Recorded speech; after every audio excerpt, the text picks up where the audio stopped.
Hi, everybody. Welcome to Fix Your Gut, the live stream. My name is Jason Hooper, and we're here live with John Brissom. Hi, everybody. Hope you're doing well.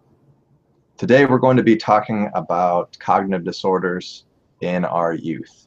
So, ADD, dyslexia, and I guess autism, and the rise of like all of these diseases that are appearing in our youth. And going to talk about. I have a background in education, so I have a unique perspective on it, and we're also going to talk about the gut and how that can cause problems as well.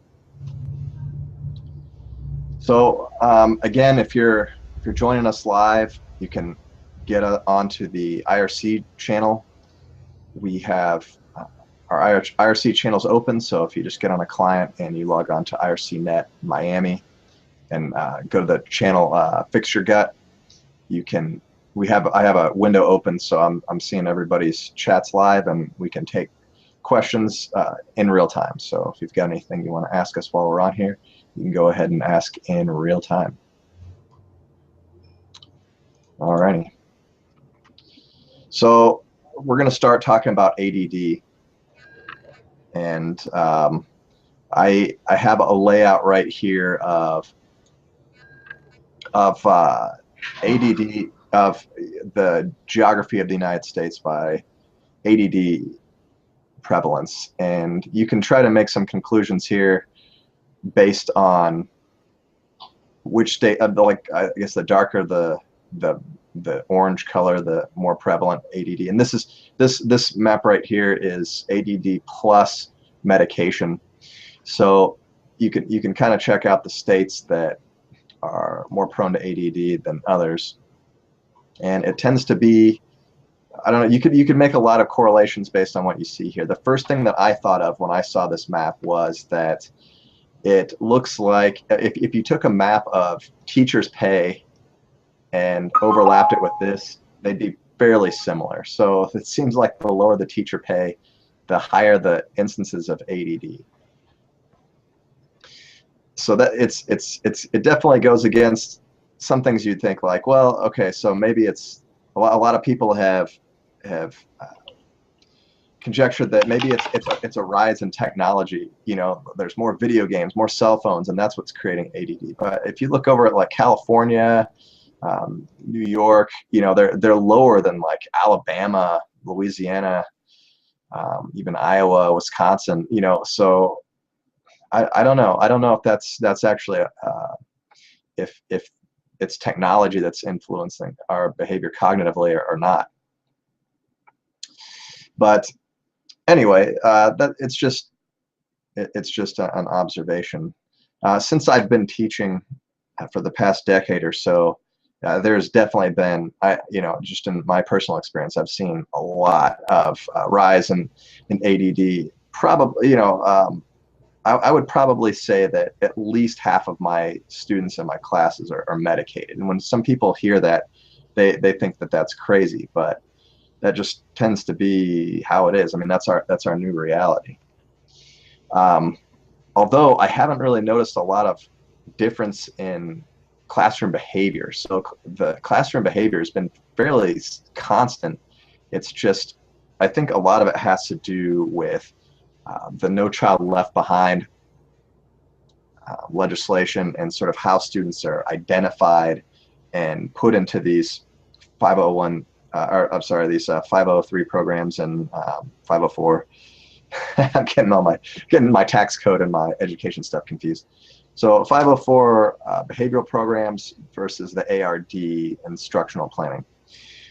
So most students are identified by the time they reach 4th or 5th grade, and teachers are supposed to, like if they're highly qualified teachers according to the No Child Left Behind Act, they're supposed to have had instruction on how to identify students and the process that they have to go through.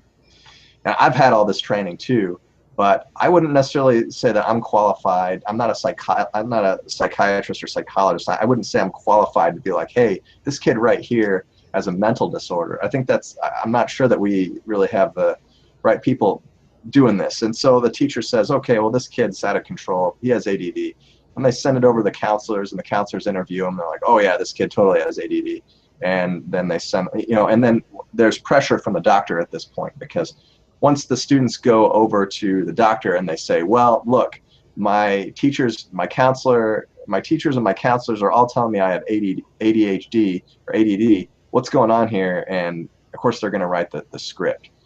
So it seems to me that it should be coming through the other way. Like, the parents are experiencing problems, and so then they go in for some behavioral therapy or something like that, and then their therapist says, you might do better with this medication, and then the schools say, okay, then that's the way we identify, versus at the schools where it's like, you've probably got ADHD, and then the doctors are like, okay, whatever. I don't know. What do you think, John? Put up that fancy map for me real quick. I want to maybe make a correlation. And I'm just all right, here's the map. Out of thin air here. Okay. All right. Notice how the lease rates are on the West Coast. Okay. Yeah. And the Northeast. Okay. And the most are in the Midwest and the South. Could it be because those are more poverty areas, so therefore the diet would be poor in those areas, as well as access to education? It could be.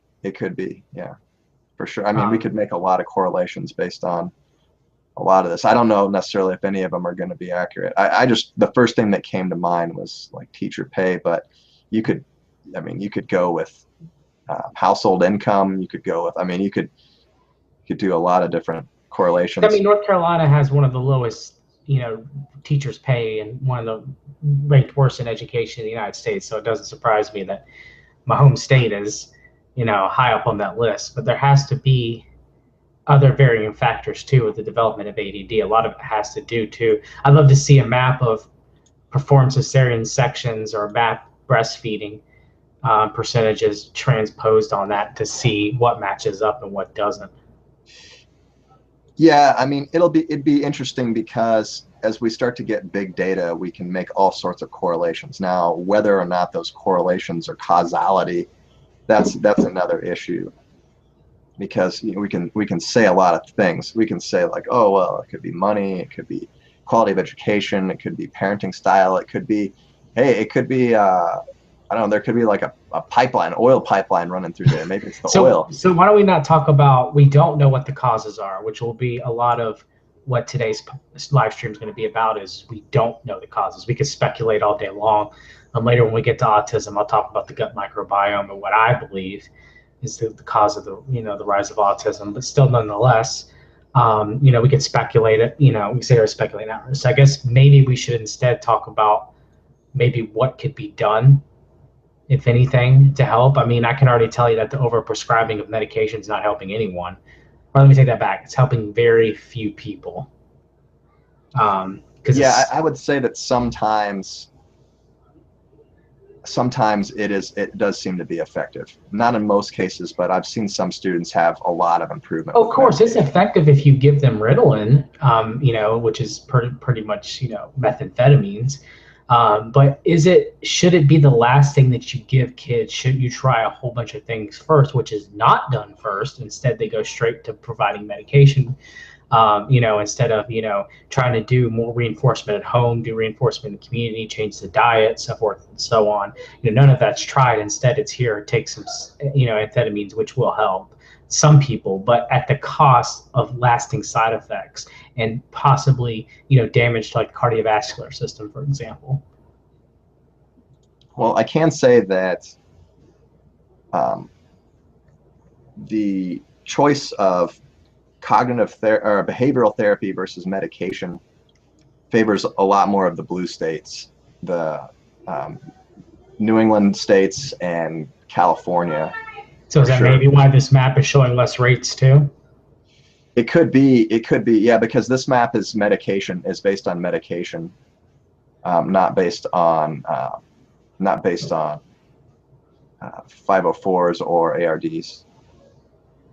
So I mean, there's a lot. I'm not saying that no one at all should take, medication for ADD, but I'm just saying that you should exhaust all possible avenues before you give your kids psychotropic drugs, which could affect them, in negative ways that we're unaware of. Yeah, it's, I mean, some of the medication that we're giving students it's pretty strong stuff. I mean, it's not weak sauce. And a lot of it hasn't really been tested in adolescent or even children's brains adequately. We're giving them with all this medication with that was tested on adults. With our brains pretty much are mainly intact. Past the age of 25, maybe past the age of 30. But these kids, their brains are changing so much, and their gut microbiome is changing so much. A lot of these drugs are it's just guessing game. Yeah, I would say so. But with all of the clinical drugs for psychology, I think, you know, even they'll tell you that they're all based on guessing. You know, it's like, well, what's my True. dose for this SSRI or whatever, and I'll tell you it's all a guessing game. Sometimes students regress after being prescribed. I mean, if you look at the drug Adderall, it's like a combination of amphetamines. I think like three different amphetamines Correct. that just have different versions of. It affects the heart over a period of time. It affects growth. It affects their weight, metabolism, increased cortisol levels, stress hormone because we, increased catecholamine release from taking it. And it all has setbacks, and yet we give these things out like candy to our children. Yeah, if you look at if you look at the chemical structure, it's very, very similar to the street drug methamphetamine or crystal meth. It's a little bit different because they've hydrolyzed it at different points for the different modulations of it. So basically what happens is when the liver breaks it down, it transforms, it's like an amphetamine salt, and it just breaks down. It's like a synthetic amphetamine, and it strips off the hydrogen molecule, and then all of a sudden you've got an amphetamine, like an amphetamine loose in the system. Yeah, definitely not good. I mean, I don't know. I guess you and I might differ a lot on this live stream about why these certain conditions have popped up and so forth and so on. You would say that we've gotten better at identify them, I guess, and stuff like that. And I would say I don't think that's always necessarily the case. And a lot of it can be due to the culture of how we raise our kids now. Of why ADDs popped up so much. I mean, they're so overly stimulated.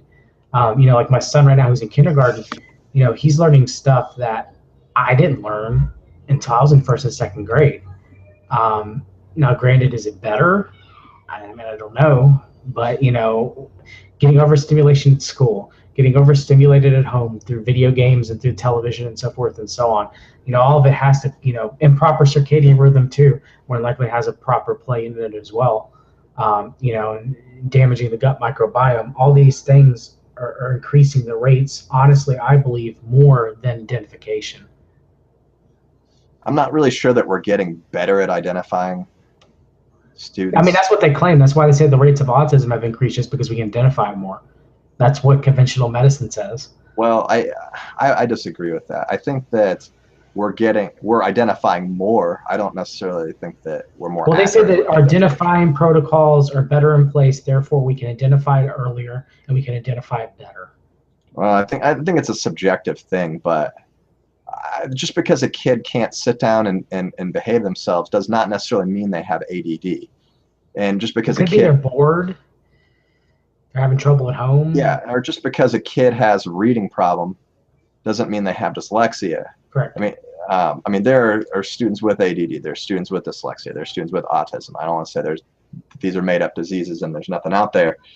There are, but I think sometimes we use these as an excuse to provide medication or provide classroom or testing modification, to give the student an advantage somehow when they might not, they might show some of the clinical symptoms, but they might not truly have that disorder. Correct. I definitely agree. I also think that the responsibility of the school has changed a lot since, well, I mean, just in the past couple generations. Like what we, as a society, we have to decide what is our educational institution responsible for doing and what they're not responsible for doing. And you'll have some parents that say that the schools are not responsible for educating the children. The parents are responsible, and the That's parents correct. use the school as a tool to help facilitate their students' learning. Whereas Correct. some parents will say, okay, this is the school is 100% responsible for educating my children, No. not only educating them, with Common Core, with athletics, the arts, and all this other stuff, but they're also responsible for teaching them ethics and religion, and teaching them how to be well-adjusted adults and everything else. And that's the problem with a lot of it today is that we have the state teaching our children. By state, I mean the government. Compared to like let's take the Japanese culture for example. The Japanese learn a lot within the household and at school too. But of course, they're beating us in test scores because it's a more parent-driven environment than the United States is. I don't know if you Well, agree with I me would on also have to say that a lot of these countries that are producing such high test scores, they're not really on the same playing field as we are, because the United States educates every single student at the same institution publicly. You're So, correct. And it like, shouldn't be that way. Like in Europe, you have vocational schools. If you score low enough and you're not going to go to like a college bound type educational system, you go to a vocational school instead, so forth and so on. Every kid is educated the exact same way here, so that even if you're having trouble at school or your IQ might be a little bit lower, we don't send you to a vocational school to learn a trade. Instead, we try to keep pushing you through high school to go to college. well, we do have GT programs, and we also have special They're education not implement. They're programs. not implemented correctly all in the country. In North Carolina, where I live in Cumberland County, they're poorly implemented at best. Yeah, I'm not saying it's perfect, but we try. We're trying. But the thing isn't, like I was saying, in these other countries, not everybody is taking the standardized tests. It's usually just the brightest students. So it's like, oh wow, Switzerland and China are doing such a great job educating their students. Yeah, they are doing a good job, but they're also not testing everybody, because the students that are probably not going to do well in these tests get weeded out and they're put into different programs and they don't end up taking. So I would say, as far as a mass pedagogy point of view, our country is doing a fairly good job overall. But going back to this identification thing, should it be the teacher's responsibility to identify cognitive disorders No, within the students? I mean, no, because they should be able to make recommendations and say, like, hey, you might want to look into this. And um, and I've seen students that I'm like, something's not right here. You might want to check on this. But I would never say your student is blah blah blah condition. you're not a doctor. Well, I mean, I'm not, but I play one on the internet. Yeah, I guess I do that too as well. So no, I don't play as a doctor. I was joking. I'm a consultant. So Yeah. Well, I mean, look, I'm not saying it necessarily takes a doctor, but if I see a student for an hour every day, am I really the person that's supposed to make this decision? I mean, I have little clinical experience with this. I have and little shouldn't the background. parents be more involved in the child's life? Well, here's the other thing, though, is that our society, when we started doing, we had women's suffrage, which is a great thing. Women can vote. Women want to be able to work, and that's great. But then we adjusted our lifestyle. We started to get two-income households, and we adjusted our lifestyle to where the two-income household is expected.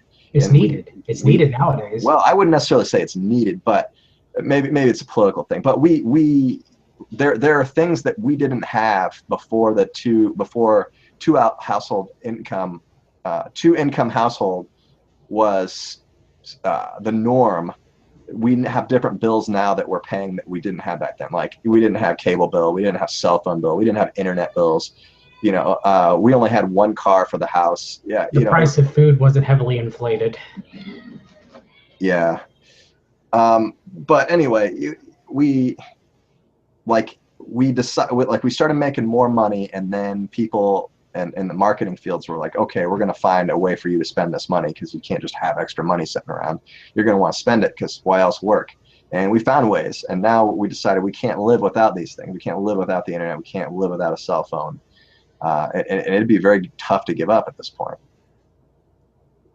But anyway, so the parents are working now. They're not as home. They're not home as often. When they are home, they're tired because they got home from work, and so they're delegating some of the responsibilities that the parents used to have To to school. schools. But the schools, the parents are getting more funding because they're working. They're, two incomes come in the household. Schools aren't getting any more funding. In fact, if anything, they're getting less funding, and we're getting funding taken away from schools. So we have more responsibility, but we have less resources to do it. So that's kind of messed up too. I know. I guess you and I could debate on whether or not, we should go back to states having control over schools compared to the federal government, more of a libertarian philosophy. But, you are right about that. It always weirds me out about having the state raise your children, or the community raise your children instead of you as a parent being able to raise your children and stuff like that. Like Holden, he was having a little bit of trouble adjusting to school because he never went to daycare because I watched him. So we sat him down and had him work hard every night and stuff like that using flashcards and stuff. And now he's getting, A's, for his perfect grades, and stuff like that. So it takes a parent to be involved in their child to make, a huge difference in their life in most cases, which is hard to do in this modern world, because if you have two parents working and out of the house, like you said, they're too tired by the time they get home to do much, and that's just the convenience of modern society and what it takes away from the family, you know. Yeah, I mean, I see what you're saying, and I politically speaking, I'm not even sure that the state should have control of the schools. I think we do best if we just eliminated public schools altogether, made everything a private school, and that way schools could compete against each other. Um, for instance, here in College Station, our residents here in College Station make make more money than some of the surrounding areas, and so what happens is the state says, okay, well, you guys are making too much money, so we're going to take your funding and redistribute it to the state, so that then the state has additional funds that they give to other schools. They call this the Robin Hood Act. So they give it to some neighboring towns, and they say, well, you guys don't have as much money, so here's some aid. And then they call that state funding. So it's like, oh, we're providing state funding, even though it's not state funding. It's local funding that got taken from a school district and reassessed to another district. And this comes out of local sales tax, local property tax, local bond issues. So there's a local bond, that there's extra money that's shown up in the school district. It gets taken and redistributed to another school district, and I don't think it's fair, because, well, they have to compete. They compete academically, they compete in sports and in music and other things, and it's just not fair. So what we did is we said, okay, nobody's paying any more taxes that are going into education. That's your money, you keep it, and you use it to educate your own children. They say, well, the problem is that to make a democracy work, we have to educate everyone, or else people don't know how to vote, and then bad stuff happens. So, but there's going to be a lot of private schools that are not going to have tuition. There's going to be some Catholic schools that open up, some religious-based schools that open up that are free of charge, and they'll say, like, hey, you can come here for free, and it's just part of their community outreach for their religious institutions. So I think it would, if we did it that way, it would all work out in the end. But anyway, I'm digressing from the topic of cognitive disorders. So the other problem that I'm seeing with these cognitive disorders is that nobody wants to admit that their child isn't as smart as somebody else, or isn't as capable as somebody else. Like, yeah. Okay, like your kid's not good at reading, and they're like, oh, there must be a reason for that, because, well, maybe they're better at math than they are at reading. I mean, hell, I'm better at remembering and comprehension and English, science, and social studies way more than I was math. So maybe there's one specific subject that your child may not be good in. Maybe that's not their expertise. Like, yeah, I mean, my son's better at math than he is in English, but I'm not going to say it's something's wrong with him. Yeah, well, I mean, some people are they're well, and the other thing is, once their child is identified and they get put into the program, they get assistance. They get, like, some of them get extra time on tests, some get testing aids, some of them get their tests read to them, and some of them get, medication and all sorts of different things. So it's like, okay, your student's struggling, here's how they can get help, here's how they can get an advantage. And then parents are supposed to say, no, I don't want that. Like, we're going to do this the hard way. Yeah, I guess that would look weird, especially to the government. You say, no, I'll do it myself. Whereas before, if a student was having trouble with math, you'd give them flashcards to take home, and you'd tell the parents, like, look, we're going to drill these flashcards and they're going to learn their math tables. Ready, go. Or, but Common Core doesn't do drilling anymore, so they claim it's a better way to learn if you figure it out logically through certain steps, even if it's 10 steps to get the same answer. Yeah, but the thing is, there are some things that we have to learn by rote and that work better by rote, and there's some things that we can learn. But they're not teaching they're not teaching like multiplication tables anymore or anything like that through Common Core. Yeah, sure they are. No, they're not. Not that I've seen. They're not. You figure it out. What's 5 times 5? You figure that out. Well, of course, 5 times 5 is 25, obviously, but but like from a pedagogical model, you're saying, like, they don't teach multiplication tables. They're not like, I guess maybe they still are, I guess, but they're not teaching like long division and stuff like that the way that we learned it. Well, I mean, I guess there might be a little bit of change to the procedure, but I mean, it's not, the curriculum hasn't really changed all that. No, I'll show it to you. It's definitely some of the stuff that I saw my nephews and nieces do at later grades. I was like, this isn't the math I learned. This isn't math at all. It's just, what am I looking at here? So they claim it's what all the other countries are doing, so we should be doing it too. And I'm looking at this and I'm like, yeah. I mean, shouldn't we be teaching our kids, like when they go to school, this is one thing I always thought of, and maybe you can have an answer to this, and will tie in everything. Shouldn't we be teaching our kids better at certain things in life? Like once they become a high schooler, shouldn't they learn about money and saving money and stuff like that and running, being an adult? And we don't teach our kids that, and a lot of kids that are graduating, they have no comprehension of this whatsoever. I mean, it depends a lot on the school district and the curriculum. Like in our school district, students are required to learn CPR before they graduate.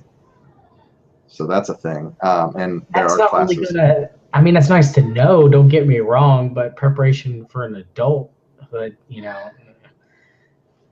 Well, then again, we can say, well, what's stopping the parents from doing that? Correct, you're right. I wholeheartedly agree with you on that.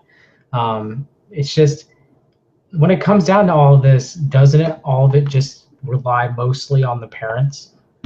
And I mean, we could link to later when we talk about autism and the gut microbiome. A lot of people are electing to have C-sections, not for medical reasons, but just because they don't want a baby to go through their vagina because they're afraid that it'll change it forever, which has great implications on their own children. Yeah, I think a lot of it, like for a surgeon, it's like a sure thing. It's one of the safest surgeries ever. And so get some money. Let's get some greenbacks. It does, and it also helps their statistics. Yeah.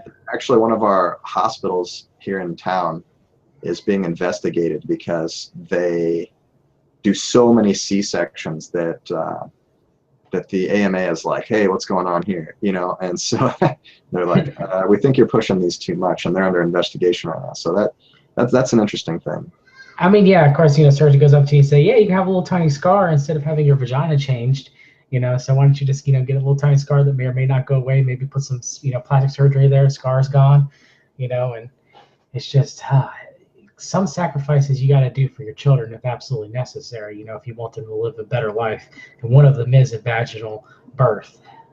Sadly, my children were all delivered through C-section, but that's because it was medically necessary for them to. My firstborn son did not want to come out properly and was stuck, and it became a medical emergency. Of course, Abel, who was severely disabled, he had to be through C-section. There's no way he would have survived a vaginal birth. And by then, once you've had 2 C-sections, it's not recommended to go back VBAC. So my daughter was also born using C-section. There's a lot of states that have outlawed VBAC. Yeah, you can do it the first time, but you can't do it the second time. So there are medical uses for a cesarean section. Don't get me wrong. It's just that a lot of people are opting to get them for cosmetic reasons. It's like, come on now, really?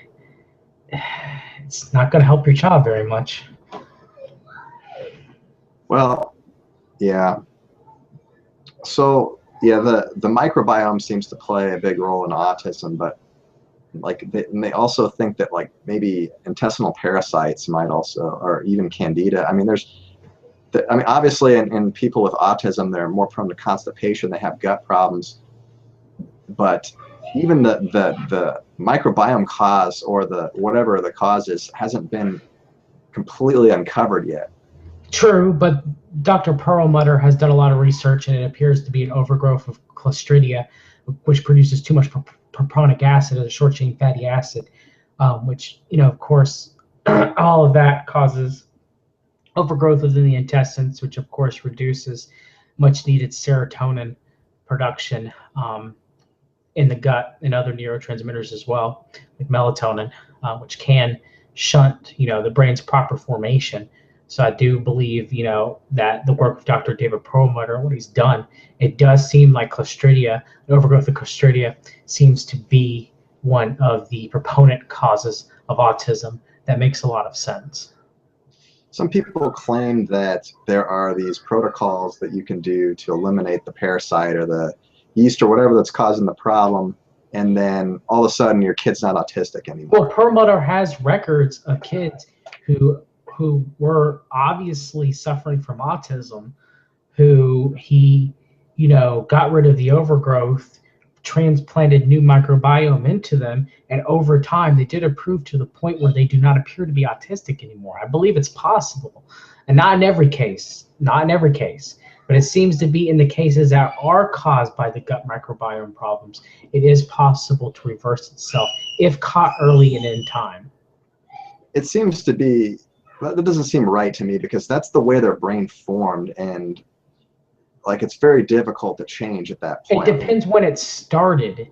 Their brain is still forming. The brain is still neuroplasticity.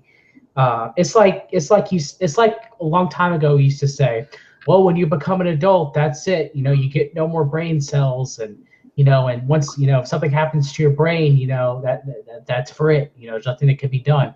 Well, there've been a lot of cases and a lot of studies that show that isn't necessarily true. That even in people that had strokes, for example, where people have been in comas for a long period of time, the brain is able to rewire the network of neurons around damaged parts of the brain, and they can regain function in some areas before that they did not have. So, to say that with kids with autism, for example, have an overgrowth of Clostridium in the gut, it's producing all this LPS, causing inflammation issues.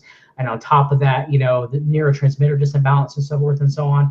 If you catch it in time, of course, if it's gone for years and years and years, and you've had all this brain inflammation and all this brain damage, then yeah, it might be harder for you to recover from it. But if you catch it early, I don't think that's necessarily true, Jason. I do not agree with you at all on that. Well, some of the disorder is due to behavioral issues, and behavioral issues take time to correct. And correct, but so like if somebody has a stroke and they're using an alternative therapy to create a new neural pathway to do a different skill, like let's say that they have Alexia or something, and they're learning how to process information differently. It takes a while before that pathway sets, but you're talking about someone with autism, or even that's very high on the autistic spectrum. They have a lot of behaviors that they have to relearn, and that they have to. But what if it's all neurotransmitter imbalances for the reason, like schizophrenia, for example? I believe schizophrenia is caused by a long-term, non-treated toxoplasmosis gondii infection of the brain. Okay, and it takes a while for toxoplasma gondii to be able to mature, to get into the brain and so forth and so on, like latent syphilis infections. Okay, so if that's the case, then in some cases, if the damage to the brain isn't strong enough, in proponent theory, if you get rid of the parasite, reduce the brain inflammation, over time it is possible for a person to maybe recover from schizophrenia. What you're telling to me is that can't be the case.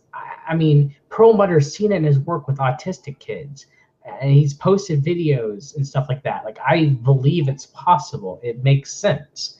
and stuff like that. It's the same with schizophrenia. A lot of the drugs that they use are peptide derivatives, which are antipsychotic medications. And most schizophrenics self-medicate themselves with nicotine, which has strong antiparasitical effects, as well as increases acetylcholine. So I do not agree with you. I mean, I will believe there are some cases that may not be linked to the gut microbiome, but maybe linked to something else for autism, where people do not get better when they fix their gut, per se, in quotation marks. But in the cases that were caused by microbiome damage, they might. To say that they can't, I don't agree with you on that. Well, let's say that if like you were born and they put a blindfold on you and they kept that blindfold on you for until you were like 5 or 6, and then all of a sudden they took the blindfold off. You think you can see, you're ready to do some bird watching and stuff? Well, they've done psychological studies of children who have been, and yes, it did take some time to reacclimate them back into society, of children that were severely abused, that were not able to speak, were barely able to walk or talk or so forth and so on. But they were eventually, some were able to acclimate back to society, even live normal lives, Jason. Yeah, I mean, I just don't think that there is a magic cure-all where you can just... No, there's not a magic cure. I'll agree with you on that. I definitely do. But I'm saying you have to, if we know that fixing the gut improves the lives in autistic children, even if it doesn't, quote unquote, cure their autism, at least improves their lives to a degree, to a measurable degree, it should be done. I think even you can agree with me on that. There's always going to be cases where a person does not get better. I mean, CoQ10 supplementation and PQQ should improve heart failure, anyone with heart failure, by increasing the energy of the mitochondria of the heart. But that doesn't always happen, and there's always going to be medical and mystery unknowns of why, hey, this should work, but hey, this doesn't for some reason or another. I'm not saying that if you fix your gut, it's going to cure every single person of autism. No. But could it help some people, or even a lot of people, a lot of kids? Possibly, yeah. Well, the rates of autism, I mean, I could see it, if you looked at the maps of where autism is prevalent, it definitely correlates with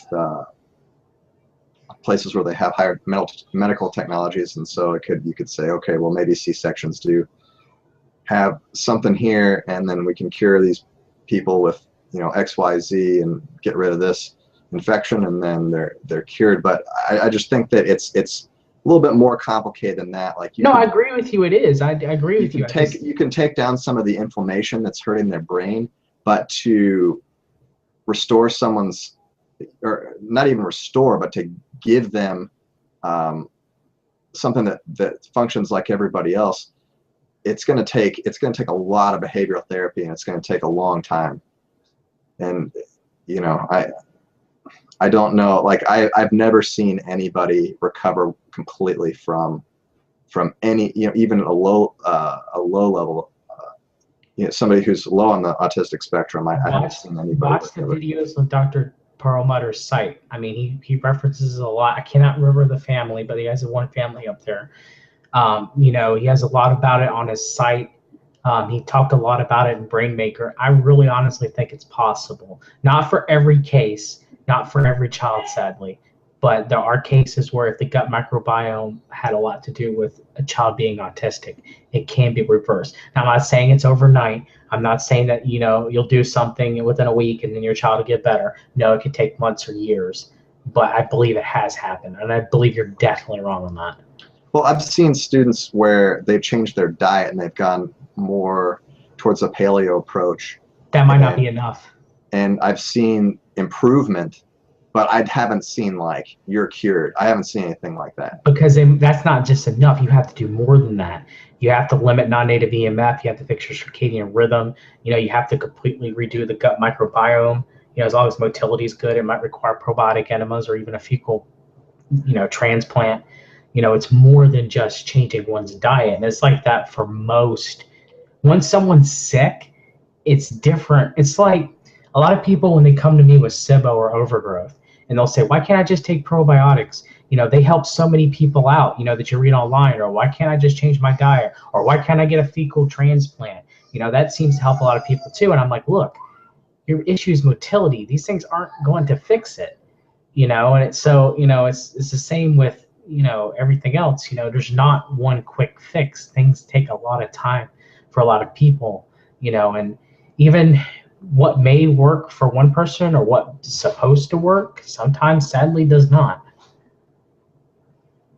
Well, if we're doing these behavioral therapies and we're doing fecal matter transplants and we're doing all this other stuff, maybe antibiotics and whatever, and then we're doing this over the course of how, like, what span of time does it take Promeyer to cure somebody of autism?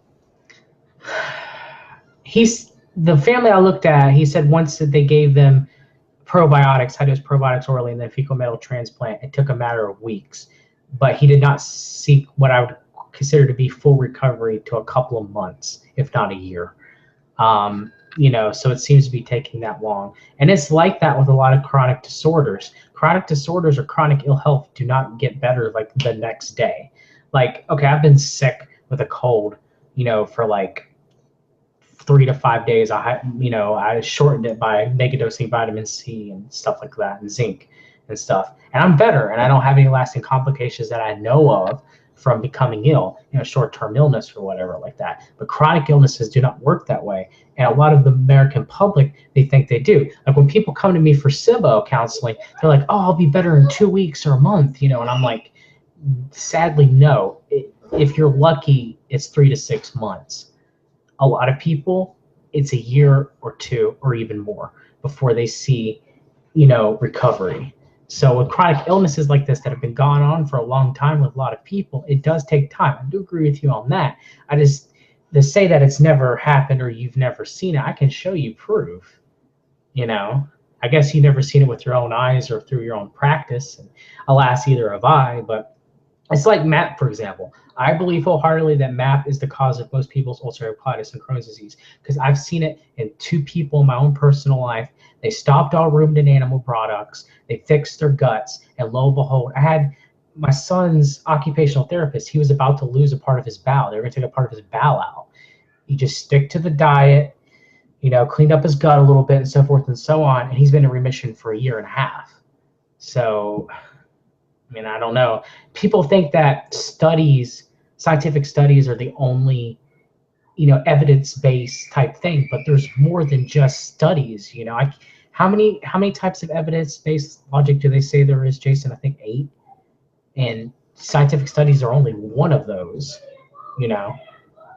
Yeah, I just don't. I think that if there was a cure for autism, that so many parents would, they're desperate, and some of these parents are they're well-to-do. They have a lot of resources, and Jason, they would do it. We knew this CBD helps with seizures immensely. Both you and I both know that. How much is it out there to the general public? Very little. Come on now. Well, so how come these parents that would do anything for their kids and have a ton of money, how come they're not? Well, those parents are. Those parents are, and their kids are getting better, as long as you find out what exactly the cause of their autism is. There are people that are getting better. I'll talk about the general public. They'll never really know this information unless they stumble on David Perlmutter talking or us giving a webinar or something like that. Just like CBD. You and I both know from people that we've known in our own personal life that CBD works for seizures. You and I both know that. But it's not out there. Well, one of the problems with CBD is that insurance doesn't cover it, and so it can only be used by the extremely wealthy. And then there's also a stigma behind it because it's associated with THC, and so some parents are less likely to use it because of those reasons. I don't think that. And you tell me the healthy diet. You tell me the healthy dieting and taking probiotics and taking supplements that aren't drugs regulated by the FDA. You're telling me that some parents aren't going to be hesitant to that, even if their child has autism. With Abel, I would do anything I possibly could to improve his life. Yes, but sadly, not all parents are like that, man. Trust me, a lot of the nurses that I worked with, they had handicapped patients, and a lot of their parents, not all, I would say probably 30 to 40% from the stories that they've told us, most of them just do what the doctor recommends, and very few of them go above and beyond that. And some of them don't even take basic care of their disabled children. Yeah, That's part of life, man, that I was ignorant to, but it's true. I don't know. I come in contact with a lot of parents, and they all seem to want to do what's best for their kid. But you Well, live in a maybe high not. income area. Yeah, I haven't always. I've taught in some very low income areas too, and they still, even though they don't have the means, they still love their kids, and they still will do everything they can for their kids and try to give their kids a better life. And I don't know who you've met, because not everyone's like that. well, I mean, You and it's I almost are, but instinctual. not everyone's like that, man. I don't know. I think it's too good to be true. I think that like if there were a cure for autism, you're talking about maybe a 5 to 10 year plan to be functioning. You know, to for somebody who's high on the spectrum, just to get them to function in society, it's So you're gonna. going to say that these people didn't have autism, they just had gut infections and it showed symptoms of autism, and autism's a totally different disease? I'm saying that if there was clinical evidence of this, like you suggest, that it would be more public and more people would be doing it. No. You and I, no. No. You know they, come on now. Pharmaceutical companies wouldn't make any money off of it, neither would we. Oh, Lord, Jason. Your libertarian beliefs have done you in with free market capitalism and bull crap like that. It doesn't work that way. I'm sorry. I wish it did. In a perfect utopian society, it would, but it doesn't. I'm not saying that there's a cure for everyone who has autism, but I'm saying if you fix their gut, it, most people with autism, hopefully their children would improve. Maybe not complete great strides where they're average normal I'm not people, saying but they don't improve, and I've seen people improve, but there's a far stretch between improve and cure. there are some people who have been quote unquote cured according to Dr. David Perlmutter, and I believe him because he's not just some quack. He's a world renowned neurosurgeon who puts himself out there. Yeah, It's well, not just like your average run-of-the-mill doctor or even your average run-of-the-mill naturopath. He's more well-respected, of course, than Dr. Oz is. Even though Dr. Oz is more noted, but well, I mean, Dr. Oz, I don't think is working in the field of autism right now. no, he's not. But Perlmutter is, as a neurologist. Yeah, I don't know. I'm hoping you're right, but I just think that if there was a cure out there, then you'd be seeing it more. No, you and I disagree. It would be very much depressed, especially in conventional medicine. Trust me, when I'm going to the doctor and I see a poster for pro Gardasil propaganda that's saying you do not want your child to get cancer, therefore get this shot. That's one of the worst vaccinations you can possibly give your child. Okay, against HPV, which is prevalent even before that your child has gotten the shot. Okay, it's just I don't know. Maybe I've lost faith. I don't know. Maybe I'm just jaded. Maybe that's just it. Well, in any case, I mean, there are some things that we can do to help people with ADHD, ADD, dyslexia. Like for people with dyslexia, the Erlin Institute, I've seen some great results with that using different kinds of colored lenses and different colored paper to help people read better. Yeah. And it definitely works. I mean, it definitely works, but I wouldn't say that that's a cure either, because unless they've got that filter in front of them, like they still have dyslexia. So then why don't we talk about things that people can do, to improve these conditions? One, I guess we would agree of course, would be cognitive behavioral therapy or some sort of remedial occupational therapy for those who have dyslexia, so they can learn better techniques to hopefully reinforcement techniques to hopefully to have them read better and write better. So of course, improving the diet, you and I would both agree on. I would say, of course, reduce inflammation, improve circadian rhythm, reduce stress. Anything else that you can think of? I think that for ADD and ADHD, I think that instilling some internal control mechanisms and some discipline is very effective. Maybe there's like this. maybe take them to do some sort of like judo or something, or some sport that would instill some sort of discipline into them, or music or something. Yeah, I mean, martial arts will help a lot of kids. I'll see a lot of kids going to martial arts, and it'll take care of them right away. Um, where they're just getting thrown around or something. They're having to exercise. They're getting beat up a little bit, and all of a sudden, like it just gives them a lot of perspective. Music tends to help a lot in the cases of autism, dyslexia, even ADD, ADHD.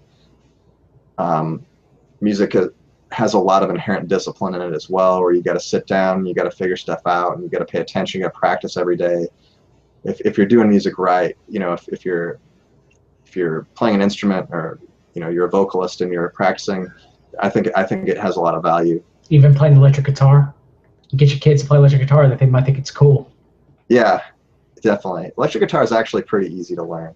Yeah, And but I still think, even if you can't get them to play like the piano, for example, if you get them to play at least electric guitar or the drums, if you could stand the percussion, that would be enough to stimulate them, and it'd be cool to them too as well. yeah, I definitely agree. Yeah, I mean, whatever they're interested in. I mean, if they want to play the drums, let them play the drums. They want to play the guitar, let them play the guitar. Whatever they're interested in doing, just let them do that. But just make sure that they're in a serious program where they're learning something and they're improving. If they're taking drum lessons and like they're not learning anything, then you don't want them in that. You want to get it, like they say, oh well, what's the best martial art to learn? Is it jujitsu? Is it judo? Is it karate or whatever? Whatever they enjoy to do, as long as they're Yeah, learning it's something. wherever they enjoy it. It's wherever you got a good teacher. I mean, if there's like a really stellar kickboxing teacher versus a really terrible jiu-jitsu teacher, and it's like, well, I don't know which one I should put my kid in. Put them in the one where they got the best teacher and they can learn the most. And then they move or they go someplace else, and that might be a different story. Well, then learn from the next master.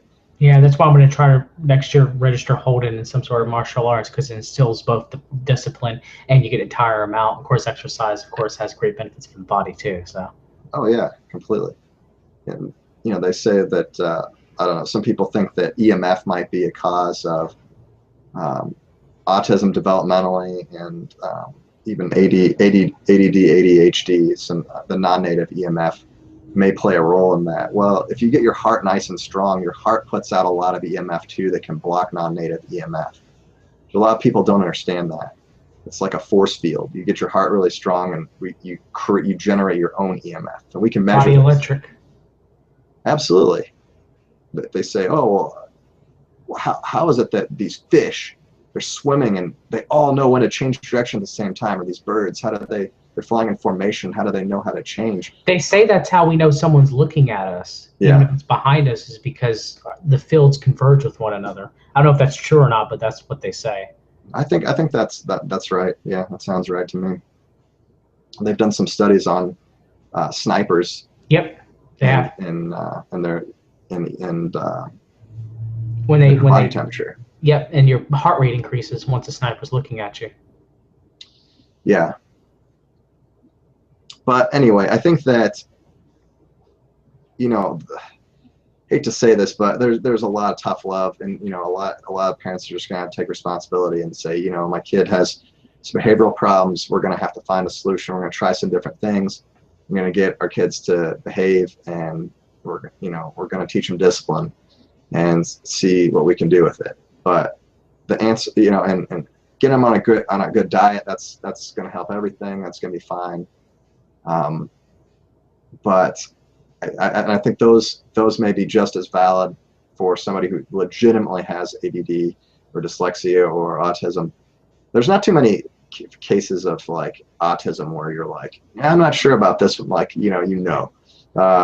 that's one of them that I think it's a little easier to find. But with the other ones, if somebody's just got a behavioral disorder or do they have ADD, it's really hard to say. Yeah, but I mean, what if like a kid's really smart and they're bored in their class and stuff like that, so they act out and stuff like that, and it's not really they have ADD, it's just that they're not stimulated enough. Yeah, but that same kid can still learn how to sit still and be quiet. Correct. Correct. You're right. I mean, if they're smart enough to handle their coursework, they're also smart enough to figure out how to sit down and be quiet. No, it stinks to say that because it's like, well, that's not fair to the kid. He's ahead of the class or whatever. Well, maybe advance him a grade level or advance her Yeah. a grade level or, do something else, change the curriculum, do something. But like, don't just put them on a drug and say, all right, this drug's going to make you sit down and shut up. And then it just doesn't, it seems backwards to me. It seems like 100 years from now, we're going to look at some of like what we did to treat ADD Being barbaric. as like bloodletting or electric shock therapy, the high voltage shock therapies. Hey, bloodletting still has a purpose via hemochromatosis. Yeah, I mean, yeah. Yeah. You get your ferritin levels down and so forth. Yeah, I mean, that's fine. But saying like, oh, I've got, I'm really sick. I've got the plague. Oh, okay. Well, we're just going to bleed you. You're going to be fine. Which gets me about the plague every time is, hey, it's caused by cats. Let's get rid of the cats. And of course, rat population increases. So. Yeah. Yeah, we got rid of our cats. We didn't want the plague. But yeah, I mean, I definitely agree with you. I think things should, parents should definitely be proactive in their children's lives, and I think a lot of that decline in that has a lot to do with a lot of these issues, sadly. And like you said, no one knows the true cause of autism, but we do know that there are a lot of factors, of course, that you had mentioned and I've mentioned throughout this live stream. That seem that it's possible that they might contribute to the rise of autism. Of course, notice we didn't mention vaccinations, but they do change the gut microbiome, which I think is their proponent, not thermosil or heavy metals. But so yeah, just want to throw that out there. Thermosil is the ethyl mercury, and it's definitely not good for you, but there's not a whole heck of a lot in there. There never really was. And we did a show on vaccinations ago. Listen, it's about as middle road as you could possibly be on the subject. Of course, both sides, anti-vaxxers would say that we were not strong enough and all vaccinations are bad, and pro-vaxxers will say all vaccinations are fine. So. Yeah. Well, we've got some new streaming equipment. We've got a new Fix Your Gut computer to do some different things, and we're working on a new show format, and so expect some cool things coming out in the near future from Fix Your Gut. Working hard. Yeah, I'm excited about it. I think it's going to be fun. We'll still do some live streaming, and we'll tie it into some of the pre-produced videos, but we're just going to be getting a little bit higher quality content out there, doing a little bit shorter videos, maybe like 10-15 minutes of condensed video, just to try to explain some concepts, to try to get some graphics and stuff going so that we can say like, okay, this is the deal with this, and then afterwards we can chat about it on the live stream. We'll also produce the video segments in a separate YouTube channel than the streams. That way, if you only want the content-dense stuff, you can get it from the streams, and from the YouTube channel. If you want the streams, you can go over there too. But there's going to be some carryover from the content to the streams so that you can get your information however you want to. Anyway, again, thanks for everybody who's been donating to Fix Your Gut. Appreciate that. We're pretty much good to go, and we're going to start creating content, and hopefully it's what you guys want because you pay for it. So thanks everybody for tuning in, and we'll see you next time. Take care, everyone.